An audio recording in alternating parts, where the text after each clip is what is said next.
Pithapuram mini smart సిటీగా తయారు చేస్తుంటున్నారు కదా, ఆయనకి పదవి ఇస్తే 5 సంవత్సరాలు. సరే అండి అనుకుందాం. ఏ విధంగా చేస్తారు సార్? అతనికి ఇచ్చిన సీట్లు ఏంటండి? అతనికి సీట్లు ఎన్ని సీట్లు పోటీ చేస్తాడండి? ఎన్ని సీట్లు? 25 సీట్లు ఎన్ని ఇచ్చినట్టు 25 సీట్లు వస్తాయో రావో, సత్తదో పోతుందో తెలీదు. మరి అక్కడ ఇతరు ఇక్కడ పోటీ చేస్తున్నాడు, ఇది వస్తుందో రాదో కూడా ఆయనకి తెలీదు. ఏం చేసేస్తాడు ఆయన? సిటీ ప్రాన్ సిటీ చేసేస్తాడు, ఆ సిటీ చేసేస్తాడు, ఏ సిటీ చేస్తాడు? ఏ సిటీ చేయడు. ఆయన మాత్రం మేకప్ వేసుకుని మొత్తం ఇలా కనుకుని ఎంజాయ్ చేసుకుని పోతాడు తప్ప ఇక్కడ సిటీని డెవలప్ చేయాలనుకుంటే ఒక సంవత్సరం నుంచో కనీసం సంవత్సరంన్నర నుంచి అతను వచ్చి ఈ పిఠాపురం నియోజకవర్గంలో ప్రజలతో మలిసి తిరిగితే గుర్తిద్దురేమో. నిన్న కాక మొన్న వచ్చేసి ఎలక్షన్ ముందు వచ్చేసి నేను దీన్ని ఎలా మార్చేస్తాను, దాన్ని ఎలా మార్చేస్తానంటే ఎలా చేసేస్తారండి? సరే ఇక ఎమ్మెల్యే అయ్యాడు అనుకుంటాం. ఎమ్మెల్యే అయిపోయిన తర్వాత చేసేస్తాడా? ముఖ్యమంత్రి వీళ్ళ పార్టీ వాళ్ళు అవ్వాలి కదా. వీళ్ళ పార్టీ అవడానికి కదా 3 ముక్కలుగా ఉంది. ఒకటి జనసేన, 2 టీడీపీ, 3 బీజేపీ. అందులో ఎవడవుతాడు ముఖ్యమంత్రి? వీళ్ళకే సరిగ్గా క్లారిటీ లేదు.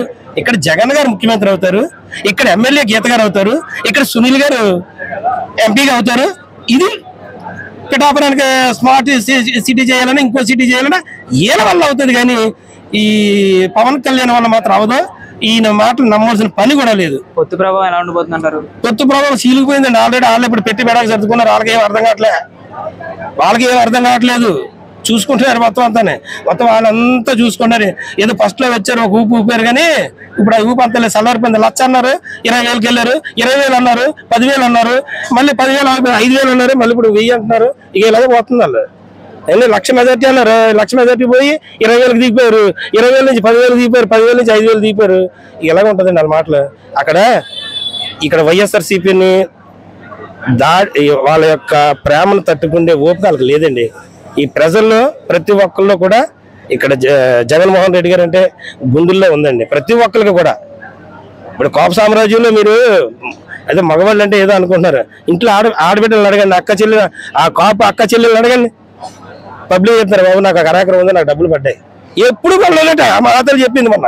ఎప్పుడు డబ్బులు మేము ఎప్పుడు చూడలేదని, అక్కడ భూమి ఉందో లేదో కూడా మాకు తెలియదండి. అలాంటిది భూమి ఉన్నదని మాకు తెలియపరిచారు, మా పేరును ఉందని, మా పేరును దానికి కావాల్సిన డబ్బులు కూడా మాకు వస్తున్నాయి, పంట నష్టం కూడా వస్తుంది. అలాగే ఎప్పుడు ఏ నాయకుడు చేయలేదని చెప్పేసి వాళ్ళే చెప్తున్నారు. కాపు మహిళా మనులే చెప్తున్నారు, అక్క చెల్లెలే చెప్తున్నారు. కాబట్టి కాపు వర్గం ఓటింగ్ ఎక్కువ శాతం వైఎస్ఆర్సీపీకే, గీత గారికి, సునీల్ గారికి పడుతుందండి పిఠాపురంలో. కాకపోతే చూసుకోమనండి. Please subscribe .news.